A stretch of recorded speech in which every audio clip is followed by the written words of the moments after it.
This topic was there in my mind since very long, and I was fortunate to speak about the same subject to places. It's called "You Are What Your Priorities Are." For example, you are going for a trip to other countries or elsewhere. You plan everything, where you are going to stay, which are the sightseeing places you are going to see, whether you have enough money with you or not, what type of transaction, whether my credit card will work there or not. We plan everything. What in general we don't plan is the life itself. We take life as it comes, but in between we want to plan everything. In general, parents thrust upon their unfulfilled dreams on the minds of their children to fulfill. Sometimes the small poor fellow or the small girl, whenever we say where you are, why Saturday, Sunday you cannot come? Either Bharatanatyam class or Tabla class or this class and that class. He has only one off day. And parents don't know how to play tabla, how to dance, but the child must know. Nothing wrong in inspiring children to do something good in their life. But whether the child wants or not, whether the child is able to do or not. So it's okay. Generally, this is the state of mind of people. Time has changed and children become adult very fast. I'm not telling from wrong point of view, but the society, the social media, the air itself. When I see children of 10 years or 12 years, I cannot think myself that when I was 10 years or 12 years. So as a humanity we are progressing. Though the big research says that every day we come to know something new, but every day the things which we are forgetting as a human being is something much more than what we learn. So there is always this tug of war between two generations. One generation wants to hold on to the old values, the type of life. You know, in our time we used to do like that. And this present generation doesn't want to hear that dialogue from you.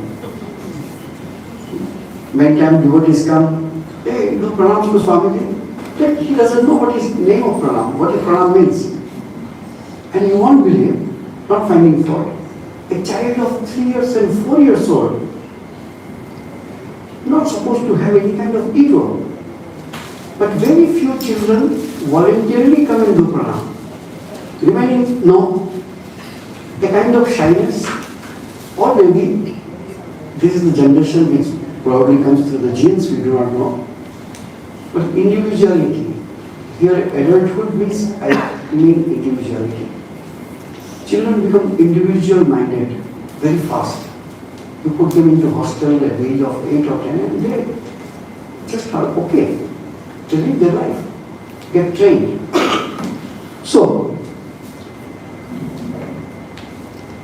what you understand with priority, if you have 10 things to do, you prioritize which I should do first, which is the deadline. So closer is the deadline, that goes up. And we give priority to things and do it, finish it. Now your WhatsApp, Facebook and all that are full of quotations and ideas and pictures and all that. I was there on Facebook for a while. I came out. Not only I came out, I deleted it from my phone. A lot of disturbance and those information I don't need. Present day, we are in the field of social service. As you know, we run a counseling center, we run this Discourse zone. So I happen to go to many meetings organized by ministries. You know the biggest problem today, as in all other countries, Singapore is the same, and that is mental health. And that mental health, apparently we all are saying, we don't have any issue. But just see the duration of your being frustrated. The duration with the incident and your being angry has come down, has been lessened. So mental health doesn't mean suddenly you become insane. No, you don't become insane. Today they say, in the developed countries, like America, etc., 50 to 60% of the people take medication. Where we are going as a human race, somebody other day told, we are doing our collective effort to commit suicide, all of us, cutting the trees.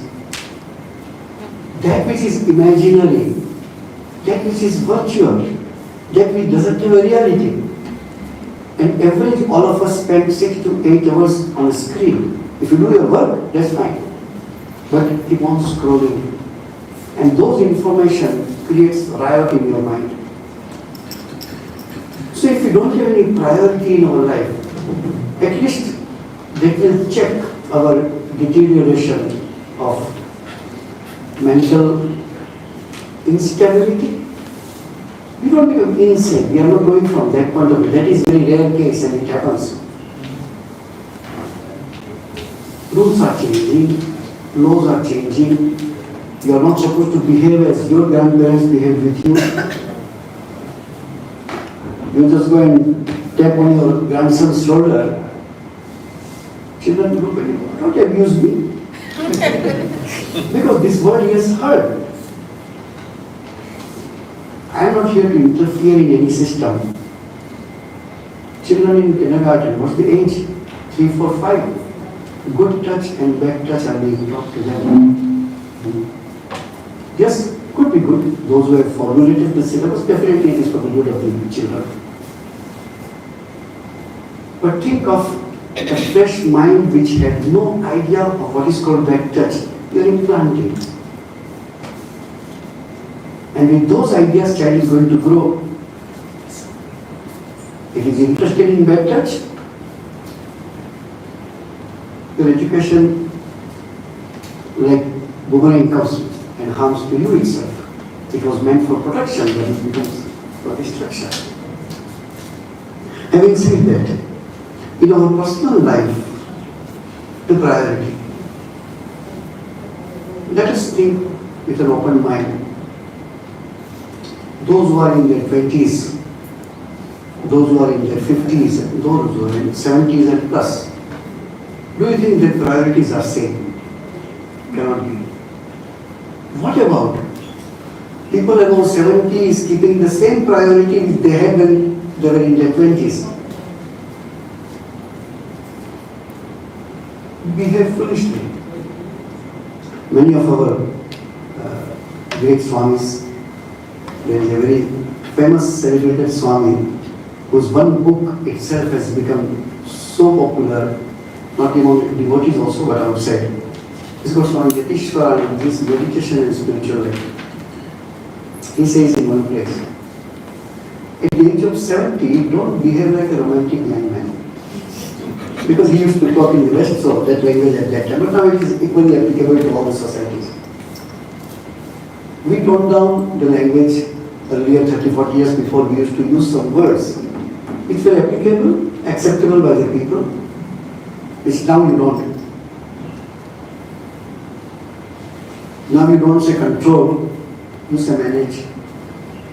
You don't say abstain from such and something. Try to reduce something, because we know total being abstained from certain things may not be possible in the life. And then it gives a negative result. I am failure, I am not able to do spiritual practice. But no, that's what it is like. We have a book called Mind and Its Control. So I said it's the high time to change the title, Management of the Mind. Because the concept is changing in the society. So now, we tone down the things and do not say directly. And we say, behave according to your age. Just remember your age. You run when you want to run, not just keep on running around. You go for a walk. Otherwise you walk around, no problem. When you walk inside the mission, it's same. That also you have to see whether vehicles are coming or not. But walking outside, the bicycles are there, people are there, children are there. So, giving priority. Now, priority depends on what? What you want to achieve? What's your goal? You have 10 things in front of you. It is just like seeing a menu in the restaurant.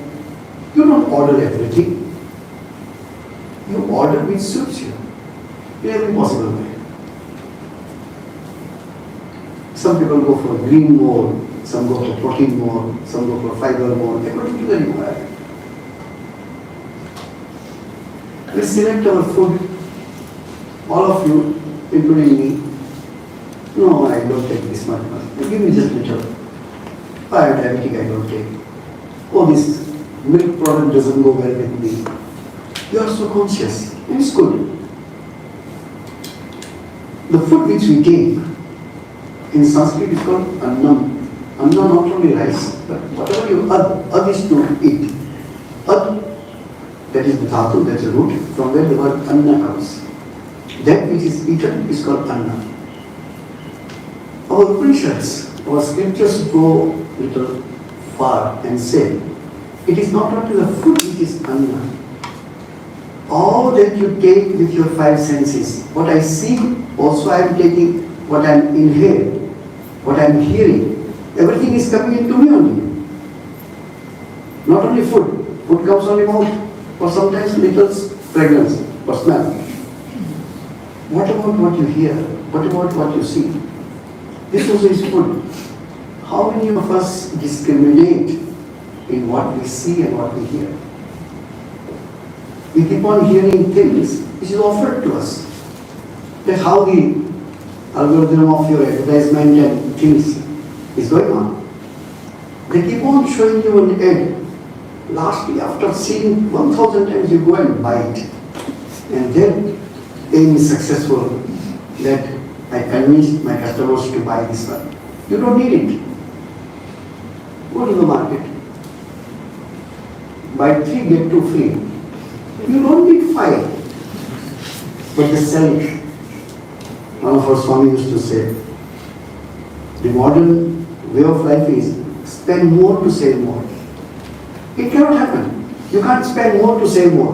But you are convinced. Just pay $2 more and you get 5 pieces. You don't need 5. But you say, no, I will save. But actually you spend $2 more. What's my priority? How many of us open the TV to see the program which I want to see? Very few. Most of the people switch on the TV, keep on changing the channels. That which is minimum brain work, I keep it open. I did an experiment. You can't do experiment on the adults, so we did it on children, without them knowing. So they came to Swamiji, today is Saturday, we want to watch movie. So we had a very simple rule. Up to P6, no movies. As soon as he is in set 1, he can see movie. And children, Tamilians, so they want to Tamil movie. Tamil movie is difficult to censor. Many things are there which I do not want children to see. But anyway. So I said, okay, I allow all of you, primary, secondary, all of you to watch a movie, but movie I will select. They didn't know the trick. So I had chosen a movie which is worth seeing, but it is according to me, not according to them. If I tell the movies, then you will laugh. I wanted them to see something historical, something where little fight also is there. But that fight they have not seen on the chariot and all the gladiator kind of thing. Within 7 to 10 minutes, all the children slept.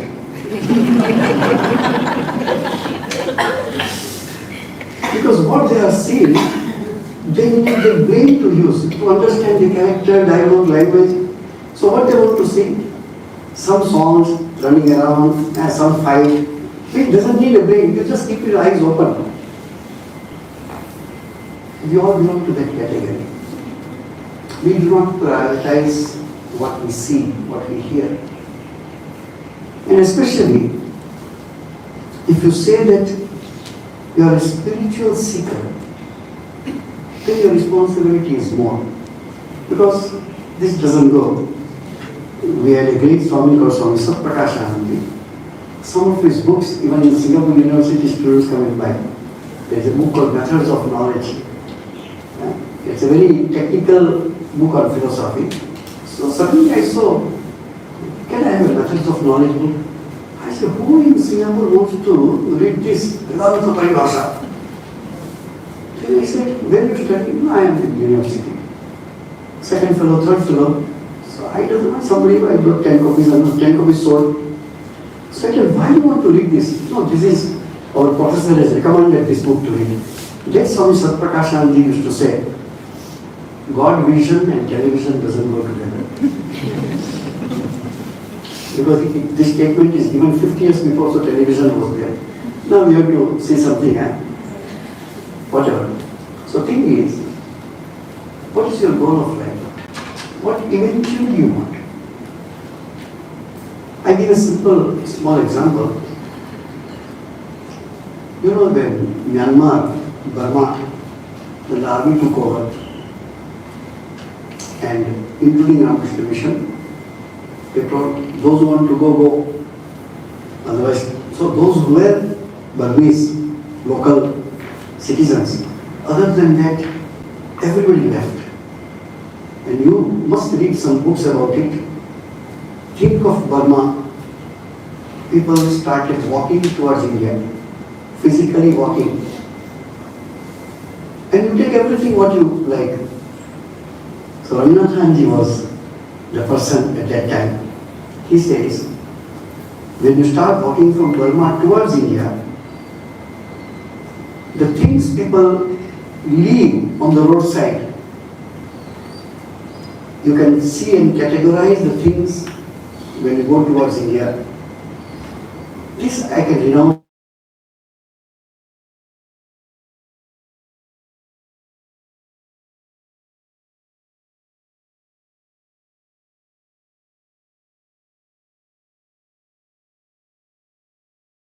But when they started from home, a small TV, and these, that, so many things they get. So when we progress towards our, though it's a taboo subject, but we are very fond of talking about it, we call it a grand exit, to leave from this world. Whatever you consider yours own, I own this, or this belongs to me, nothing whatsoever is going to go with you. And that's fact. You don't need to be a religious, spiritual person to accept this. This is fact of life. And everybody. Even Elon Musk also will go without money. Correct? But in between he can.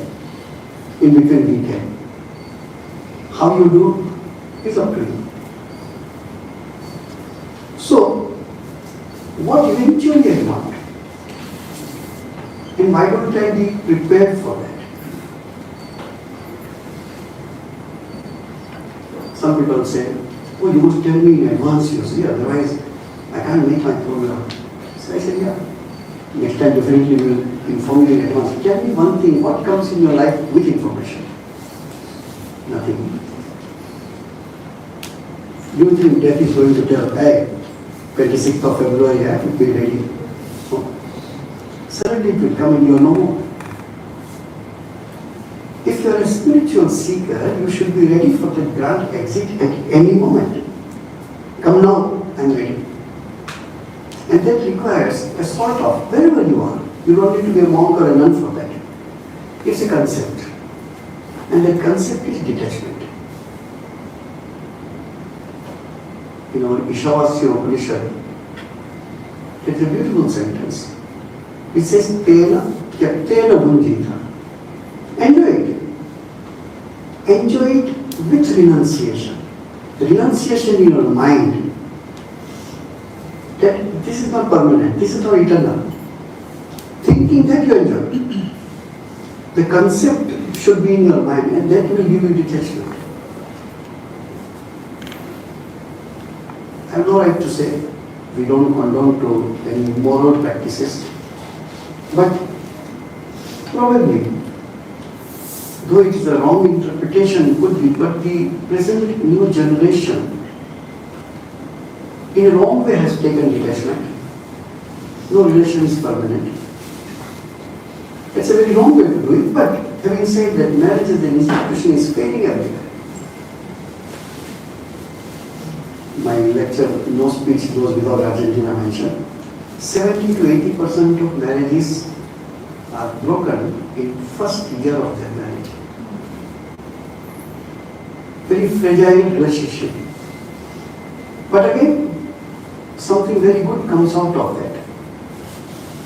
And that is very rare to be seen in our part of the world, whom we say very moral and stable and loving, caring, etc.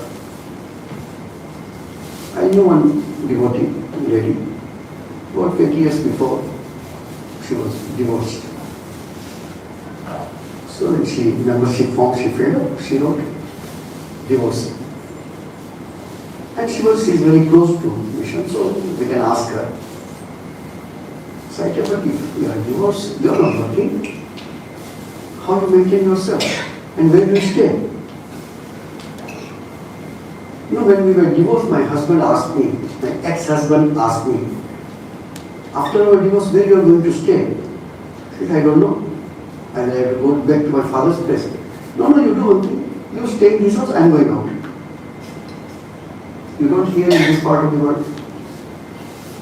Divorce took place in every way, writing legally everything. Husband left the home and gave to the wife. If ever in future you have $25,000, you can give me, I will write this claim for you. But till then, you continue to stay there. It is more than 25 years that she is staying in that house. And then she is with someone else. Ex-husband knows about it. Still, that concern remains. I won't make her life miserable. So I say, this is spirituality in disguise, detachment and renunciation in disguise. Coming back to, so if your goal is different, your priority will be different. And what we can do is just divide, or rather make, just as they do an MRI, and your body, just like a slice, they take pictures. Make the slices of your day. Every slice is made of 4 to 5 minutes, for example. We keep on changing our activity. Now I am speaking, before that I was hearing, then I will do, then I take tea, then I go. Our activities change. You don't need to be so calculative about it. But few questions we can ask to ourselves. When something special you are going to do, is it necessary for me? For example, in our scriptures, there is a shloka in Vivekananda, and why I refer to it, Sri Ramakrishna's one disciple, Swami Samachittananda, he says, when I read that shloka, a blow of hammer came on my head, and I thought myself, what am I doing?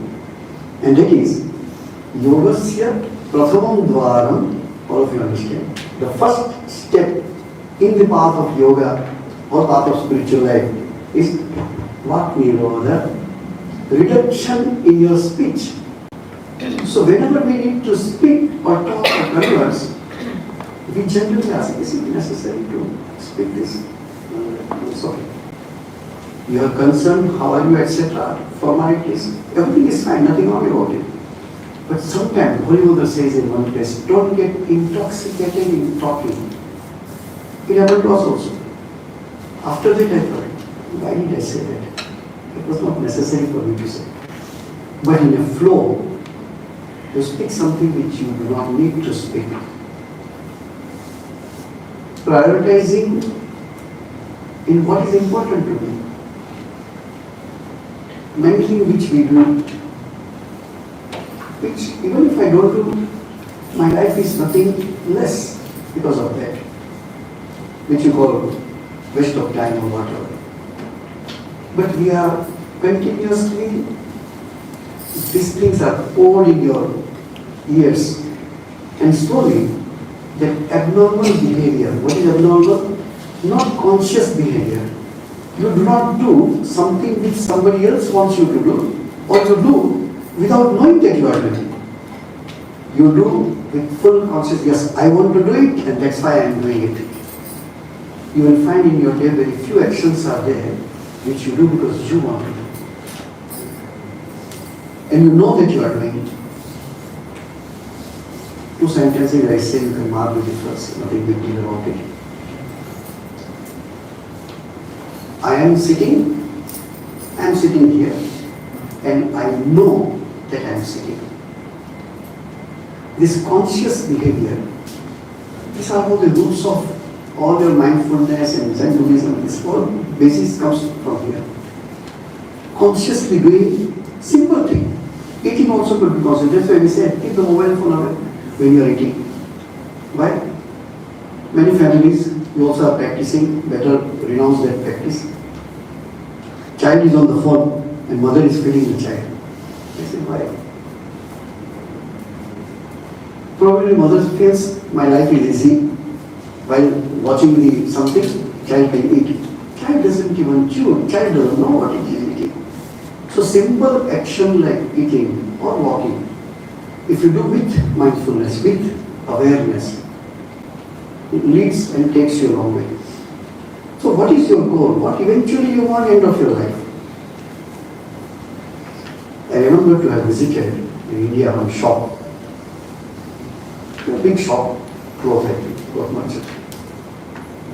And I used to know them. I saw 4 generations are there. Young man of 18, 20, his father 45, his father 75, and his father around 90. He can't do anything. So he sits on the counter, typical counter with all the mattresses and gada and all that. And there is a key of the safe in which some cash is there. That 95 years old man comes, opens the safe and keeps on counting whole day. And I was saying that your son, who is a grandfather, his time has come to retire. Sri Ramakrishna was traveling in Calcutta and he found on the roadside 3 or 4 elderly men that playing cards.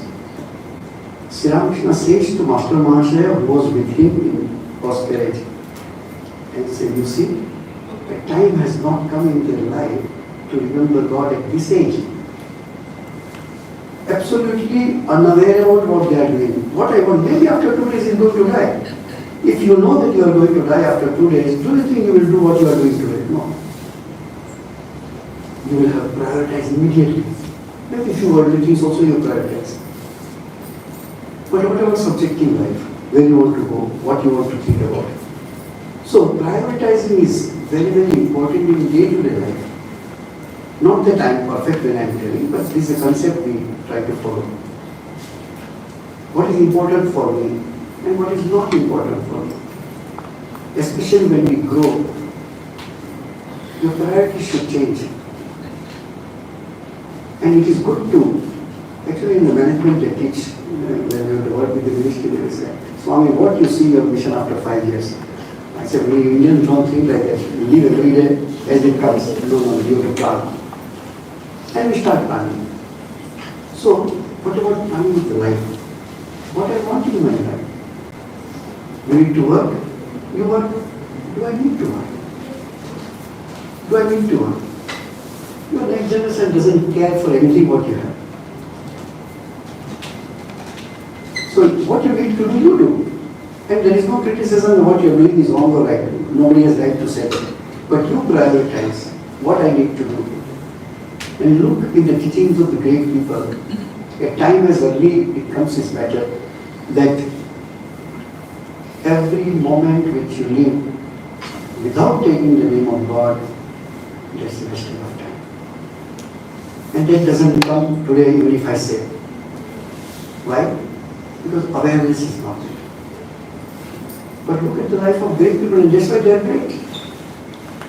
So they have prioritized something. Many fortunate people, if I consider myself fortunate, We were 14, 15, 16 years old, already some ideas are there. By 20, complete clear goal. Other day one young boy was asking me, I said, no, not that I have an option. Should I become monk or should I not become monk? I never had the second option. This is the one thing I want to do and I am going to do it. That's all. There is no second option for me. Because I do not see anything else to be done in my life. And that with the help of monks and some literature and all that, I just share one small story, and then we go forward. Swami Vivekananda had a disciple called Swami Kalyanananda. He was the first two monks whom Swamiji sent to Haridwar, and our Kankal Sevashram is the creation of those two monks. When Kalyanananda came as a young boy to Swamiji, Swamiji told him something. I do not know how many lives you have passed earlier.